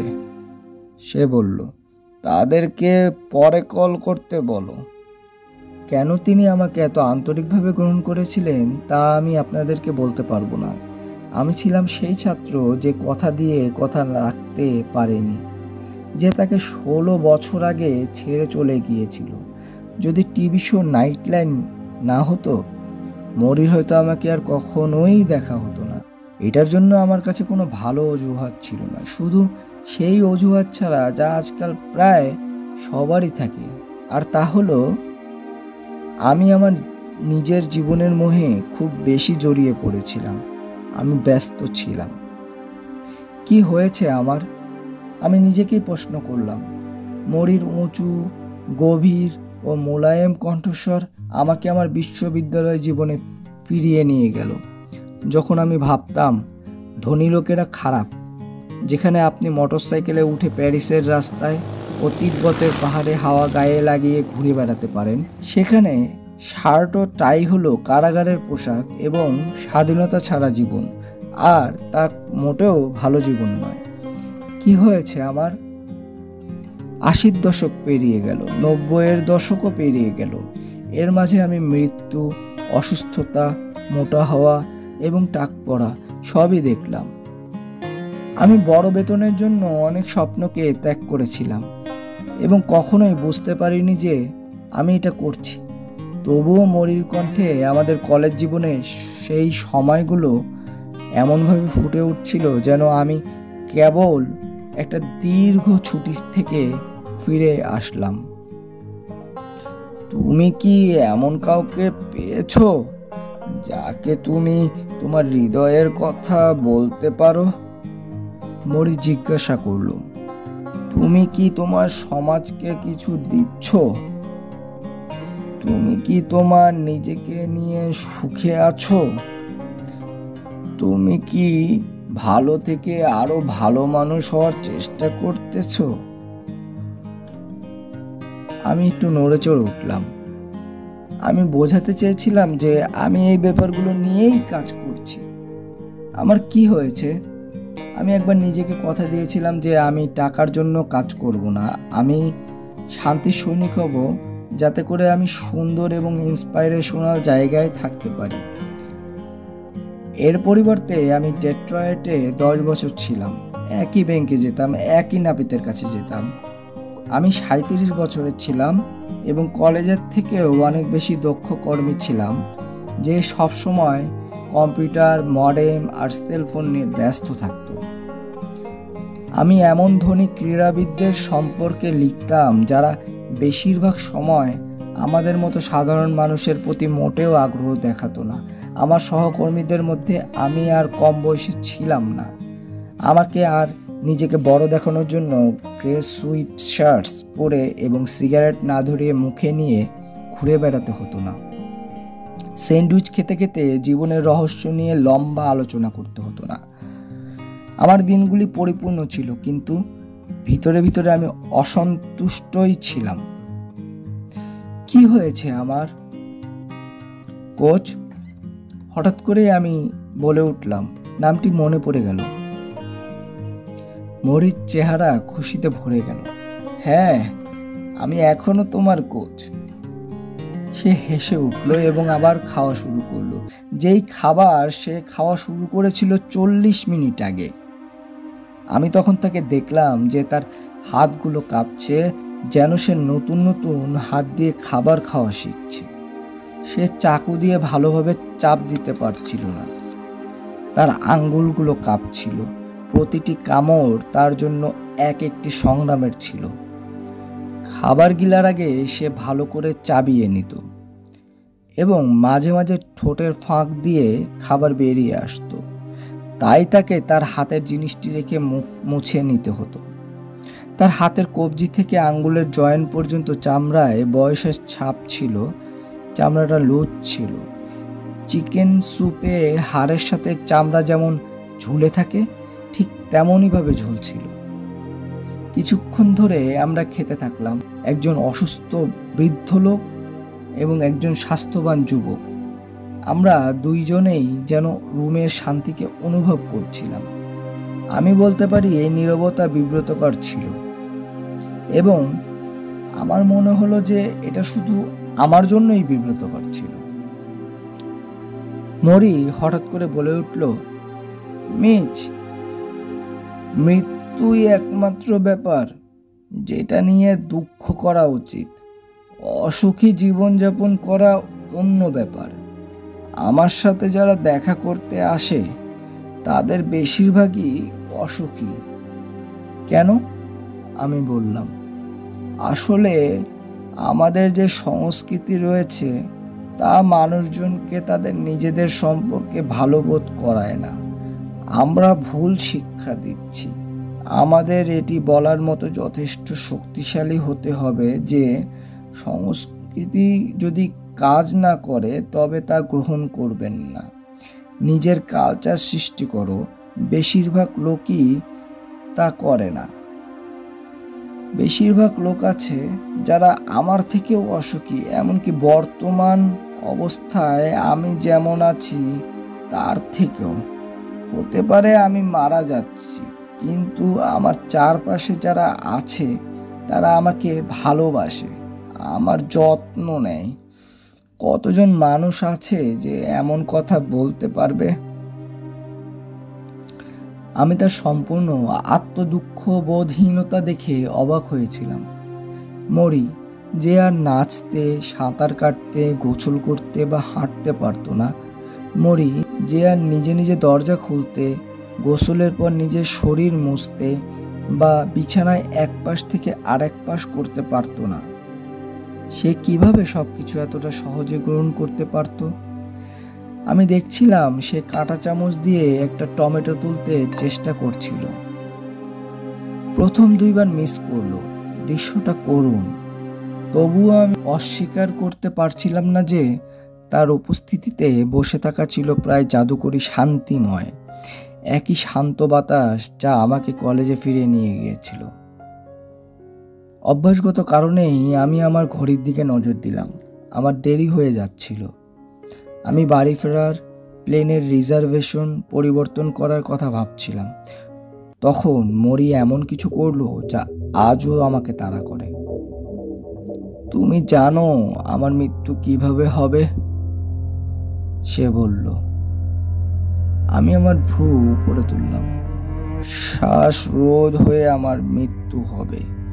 অ্যাজমা থাকার কারণে আমার ফুসফুস এই রোগ সহ্য করতে পারছে না। এই রোগ ধীরে ধীরে আমার শরীরের উপরের দিকে আসছে। এই রোগ ইতিমধ্যে আমার পা কবজা করেছে। অতি শীঘ্রই আমার বাহু এবং হাতে ছড়িয়ে পড়বে, এবং এটা যখন আমার ফুসফুসে ছড়িয়ে পড়বে, সে কাঁধ ঝাঁকালো, আমি ডুবে যাব। আমি বুঝতে পারছিলাম না যে আমি কি বলবো, তাই আমি বললাম যে আমি বলতে চাইছি যে তুমি জানো না। মরি তার চোখ বন্ধ করলো। আমি জানি মিজ, আমার মৃত্যু নিয়ে ভয় পেও না। আমি সুন্দর একটা জীবন পার করেছি এবং সকলেই জানি এটা হবে। আমার কাছে হয়তো 4 অথবা 5 মাস সময় আছে। কাম অন, আমি নার্ভাসলি বললাম। কেউই বলতে পারে না। আমি বলতে পারি, সে মৃদু স্বরে বলল। এর জন্য ডাক্তার ছোট্ট একটা টেস্টও দেখিয়েছেন। টেস্ট? কয়েকবার শ্বাস নাও। আমি তাই করলাম যা তিনি বললেন। এখন আর একবার, কিন্তু এবার যখন তুমি শ্বাস ছাড়বে, পরের বার শ্বাস নেওয়ার আগ পর্যন্ত সংখ্যা গুনতে থাকবে, যতগুলো পারো ততগুলো। আমি শ্বাস ছাড়ার সময় দ্রুত নাম্বারগুলো বলতে থাকলাম। 1 2 3 4 5 6 7 8। আমার নিঃশ্বাস শেষ হওয়া পর্যন্ত আমি 70 পর্যন্ত পৌঁছতে পেরেছিলাম। হ্যাঁ, ভালো, মরি বলল। তোমার লাংস ভালো আছে। এখন দেখো আমি কি করি। মরি নিঃশ্বাস নিল এবং তারপর নরম এবং টলমল স্বরে নাম্বার গোনা শুরু করলো। 1 2 3 4 5 6 7 8 9 10 11 12 13 14 15 16 17 18। মরি থেমে গেল এবং শ্বাস নেওয়ার জন্য হাঁপাচ্ছিল। ডাক্তার যখন প্রথমবার আমাকে এটা করতে বলেছিল, আমি 23 পর্যন্ত পৌঁছেছিলাম। এবার 18 পর্যন্ত পারলাম। সে তার চোখ বন্ধ করলো এবং মাথা নাড়ালো আর বলে উঠল, আমার সময় প্রায় শেষ। আমি নার্ভাস হয়ে উড়তে টোকা মারলাম। এক বিকেলের জন্য এটাই যথেষ্ট ছিল। যখন আমি বিদায়ের সময় তাকে জড়িয়ে ধরলাম, মরি তখন বলল, তোমার বুড়ো অধ্যাপককে আবার দেখতে এসো। আমি প্রতিশ্রুতি দিলাম যে আমি আসব, এবং আমি শেষবারের মতো যখন এই প্রতিশ্রুতি দিয়েছিলাম সেই কথা ভাবতে চেষ্টাই করলাম না। মরির রিডিং লিস্ট অনুযায়ী ক্যাম্পাসের বুক স্টোর থেকে আমি কতগুলো বই কিনলাম, যেগুলো সম্পর্কে আমি জানতামই না যে আছে, যেমন youth identity and crisis, I and দাও, দ্য ডিভাইডেড সেলফ। কলেজে যাওয়ার আগে আমি জানতাম না যে হিউম্যান রিলেশনস নিয়ে বৈজ্ঞানিকভাবে পড়াশোনা করা যেতে পারে। মরির সাথে দেখা হওয়ার আগ পর্যন্ত আমি এটা বিশ্বাস করতাম না, কিন্তু বইয়ের প্রতি তার আবেগ সত্যি এবং সংক্রামক। ক্লাস শেষে যখন রুম খালি থাকতো, মাঝে মাঝে আমরা সিরিয়াসলি কথা বলা শুরু করতাম। সে আমার জীবন সম্পর্কে আমাকে কিছু প্রশ্ন করত। তারপর Erich Fromm, Martin Buber, Erik Erikson, এনাদের লেখা থেকে কতগুলো লাইন বলতেন। প্রায়ই তিনি তাদের কথার প্রতি সম্মান দেখিয়ে নিজের পরামর্শের পাশে ফুটনোট যোগ করেন। অর্থাৎ ফুটনোটে তথ্যের উৎস তাদের কাছ থেকে পেয়েছেন তা বলা থাকতো। ফুটনোট বইয়ের নিচে নাম্বার দিয়ে লেখা থাকে, যদিও তিনি স্পষ্টভাবে নিজেও একই জিনিস ভাবতেন। ওই সময়েই আমি বুঝতে পারতাম সে আসলেই একজন প্রফেসর, কোনো আঙ্কেল না। একদিন বিকালে আমি অভিযোগ করছিলাম যে আমার এই বয়সে আমার কাছ থেকে কি প্রত্যাশা করা হয় এবং আমি আমার জন্য কি চাই। তোমাকে কি আমি টেনশন অফ অপোজিটস এর কথা বলেছি? সে বলল। আমি বললাম, টেনশন অফ অপোজিটস? প্রিয় শ্রোতা, এখানে টেনশন অফ অপোজিটস হচ্ছে বিপরীতমুখী দ্বন্দ্ব। এটা এমন একটা অবস্থা যেখানে দুটি পরস্পর বিরোধী শক্তি বা ধারণা একে অপরের বিরুদ্ধে কাজ করে, যেমন সুখ এবং দুঃখ, প্রেম এবং ঘৃণা, আশা এবং হতাশা ইত্যাদি। এই ধরনের দ্বন্দ্ব আমাদের জীবনে নানা অভিজ্ঞতাকে প্রভাবিত করে। জীবনে মানুষ একবার সামনে যাবে, আবার পিছাবে। তুমি করতে চাও একটা, কিন্তু অন্যটা করতে বাধ্য থাকবে। কোনো কিছুতে তুমি কষ্ট পেতে পারো, কিন্তু তুমি জানো যে তোমাকে কষ্ট দেওয়া উচিত না। তুমি কিছু জিনিসকে স্বাভাবিকভাবে মেনে নাও, এমনকি যখন তুমি জানো যে তা করা উচিত নয়। টেনশন অফ অপোজিটস অনেকটা রাবার ব্যান্ড টানার মতোই। আমাদের মধ্যে বেশিরভাগ মানুষই এই রাবার ব্যান্ডের মাঝামাঝি কোথাও জীবন পার করি। মনে হচ্ছে অনেকটা কুস্তি খেলার মতো, আমি বললাম। কুস্তি খেলা? সে হাসল। হ্যাঁ, তুমি জীবনকে এভাবেও বর্ণনা করতে পারো। তাহলে কোন পক্ষ জিতে? আমি জিজ্ঞাসা করলাম। জয় কোন পক্ষের হয়? সে আমার দিকে তাকিয়ে হাসল।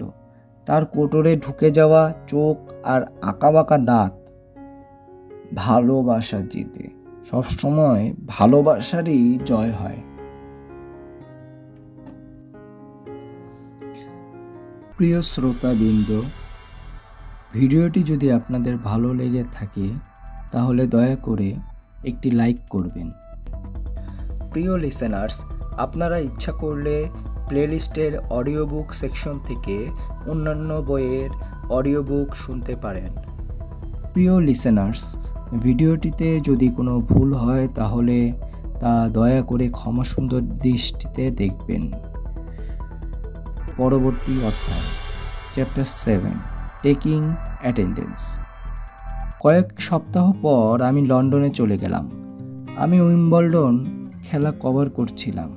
এটা ওয়ার্ল্ড প্রিমিয়াম টেনিস কম্পিটিশন এবং আমি আরও কয়েকটা ইভেন্টে গিয়েছিলাম যেগুলোতে অত ভিড় হতো না এবং পার্কিং লটে মাতাল হয়ে কেউ পড়েও থাকতো না।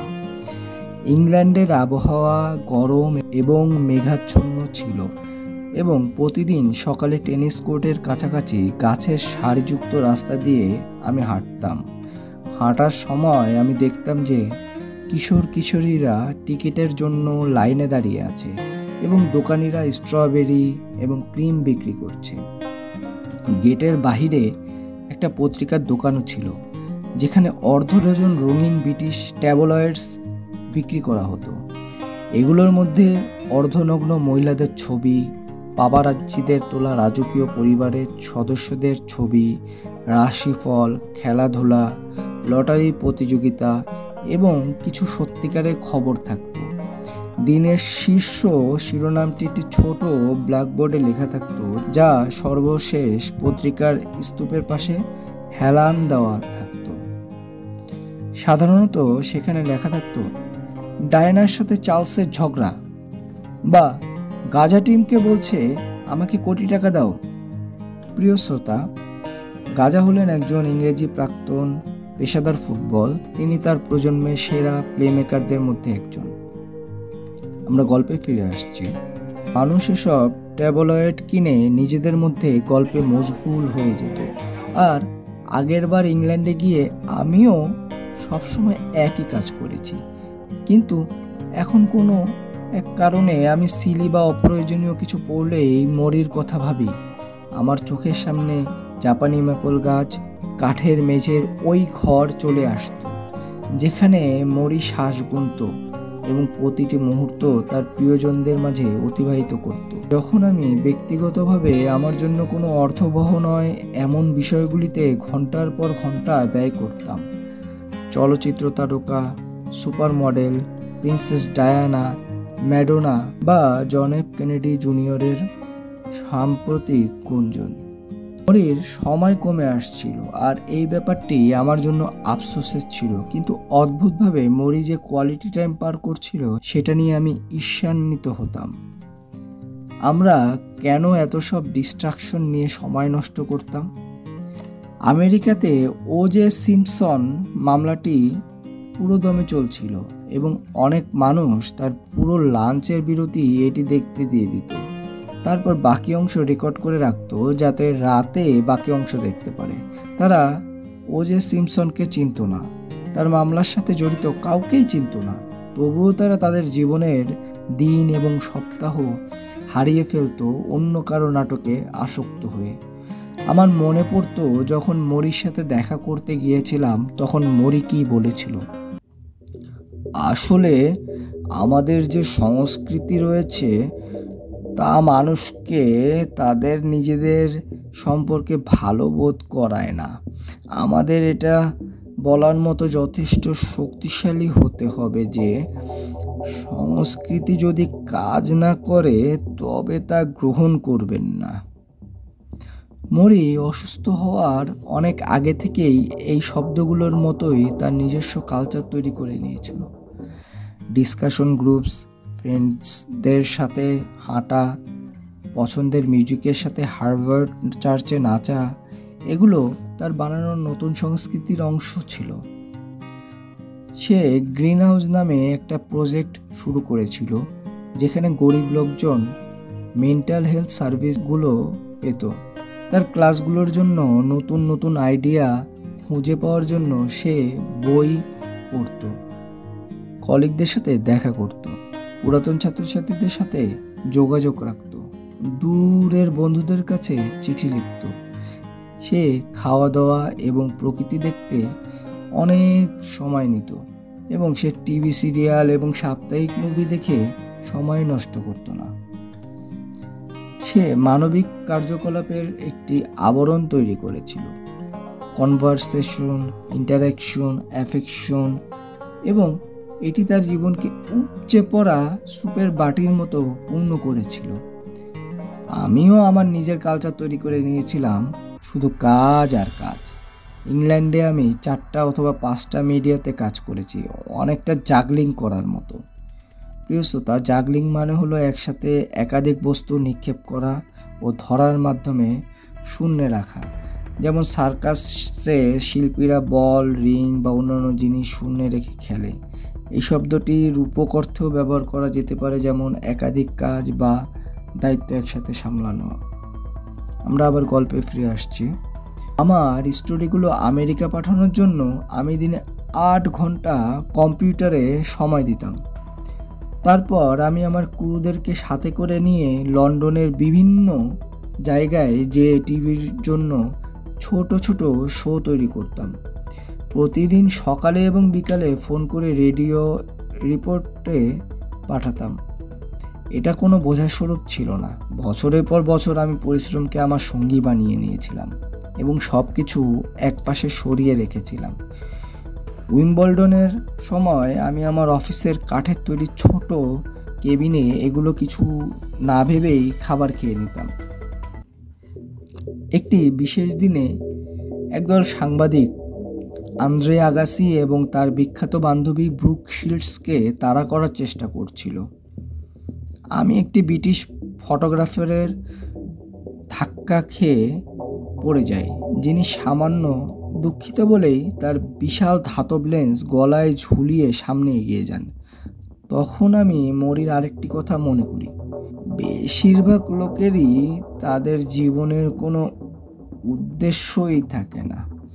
তাদেরকে দেখে মনে হয় তারা আধা জাগ্রত, এমনকি যখন তারা তাদের গুরুত্বপূর্ণ মনে করা কাজগুলো করতে ব্যস্ত থাকে। এর কারণ হলো তারা ভুল জিনিসের পিছনে ছুটছে। তোমার জীবনের অর্থ খুঁজে পাওয়ার উপায় হলো নিজেকে অন্যদেরকে ভালোবাসতে উৎসর্গ করা, তোমার চারপাশের সমাজের প্রতি নিবেদিত হওয়া এবং এমন কিছু তৈরি করা যা তোমাকে উদ্দেশ্য এবং অর্থ দেয়। আমি জানতাম যে সে ঠিক ছিল। এরকম নয় যে আমি এমন কিছু করেছিলাম। টুর্নামেন্ট শেষ হলো আর পুরো সময়টাতে আমি প্রচুর কফি খেলাম। আমি কম্পিউটার বন্ধ করলাম এবং আমার ছোট কেবিনটা পরিষ্কার করে অ্যাপার্টমেন্টে চলে গেলাম ব্যাগ গোছানোর জন্য। দেরি হয়ে গিয়েছিল, টিভি নষ্ট ছিল।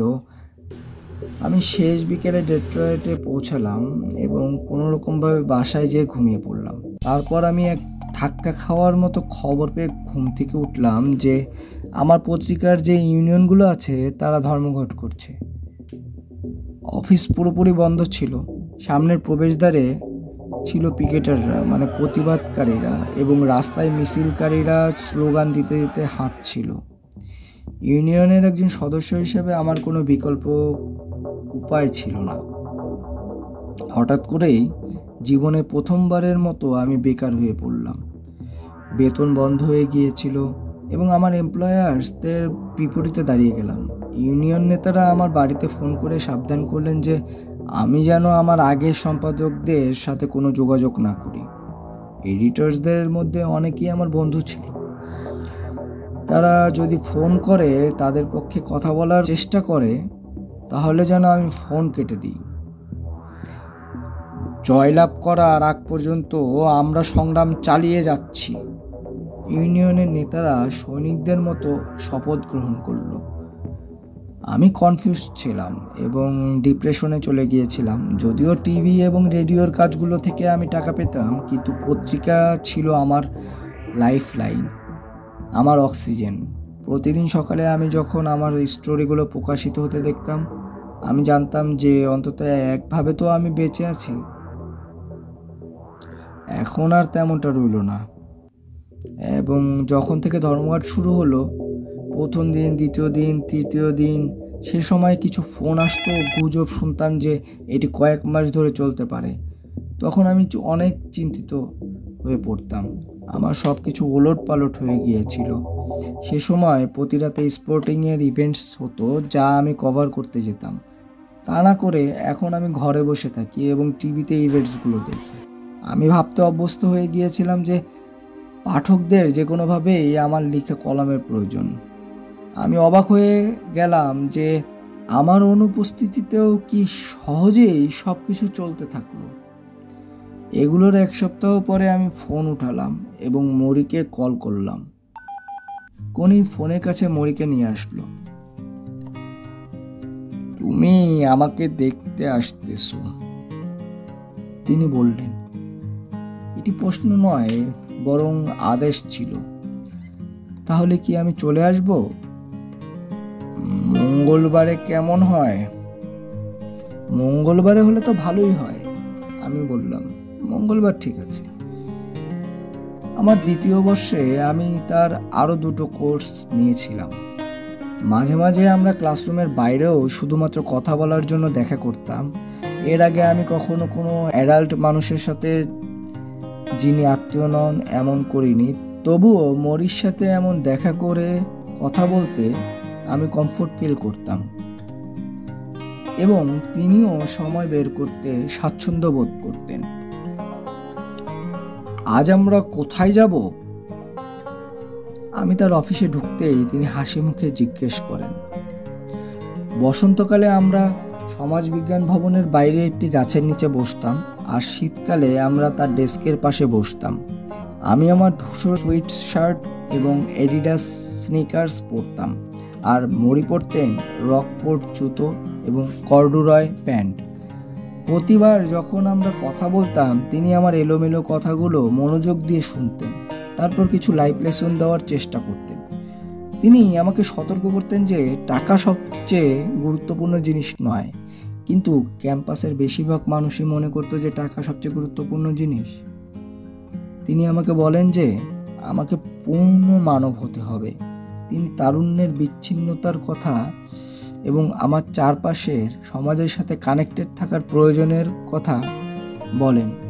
প্রিয় শ্রোতা, এখানে তারুণ্যের বিচ্ছিন্নতা বলতে বোঝানো হয়েছে এমন একটি অবস্থা যেখানে একজন ব্যক্তি বা গোষ্ঠী কালচার বা অন্যান্য ব্যক্তিদের থেকে বিচ্ছিন্ন বা আলাদা বোধ করে, সমাজ থেকে বা নিজের কাছ থেকে দূরে সরে যাওয়ার অনুভূতিকে বোঝানো হয়েছে এখানে বিচ্ছিন্নতা বলতে।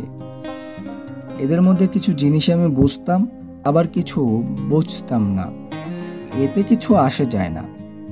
এই আলোচনা আমাকে তার সাথে কথা বলার একটা অজুহাত দিত। পিতৃসুলভ এই কথোপকথন যা আমি আমার নিজের বাবার সাথে করতে পারতাম না, যিনি চাইতেন আমি আইনজীবী হই। মরি আইনজীবীদের ঘৃণা করেন।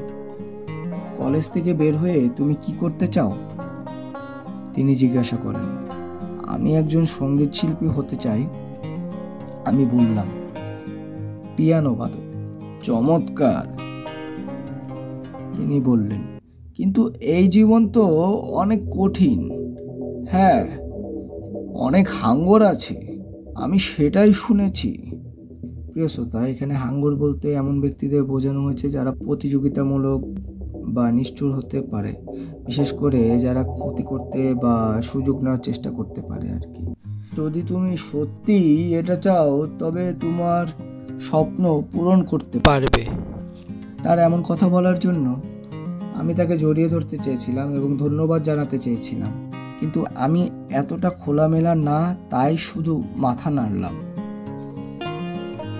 আমি বাজি ধরে বলতে পারি তুমি পিয়ানো অনেক প্রাণবন্তভাবে বাজাও, তিনি বললেন। আমি হাসলাম। প্রাণবন্ত? তিনি আবার হাসলেন। প্রাণবন্ত? কেন, কি হলো? এখন আর কেউ এই প্রাণবন্ত কথাটা বলে না? প্রিয় শ্রোতা, ভিডিওটি যদি আপনাদের ভালো লেগে থাকে তাহলে একটি লাইক করবেন দয়া করে, এবং কমেন্টে জানাবেন আপনাদের মতামত, এবং পরবর্তী আপডেট পাওয়ার জন্য আপনারা আমার চ্যানেলটিকে সাবস্ক্রাইব করবেন দয়া করে। ধন্যবাদ।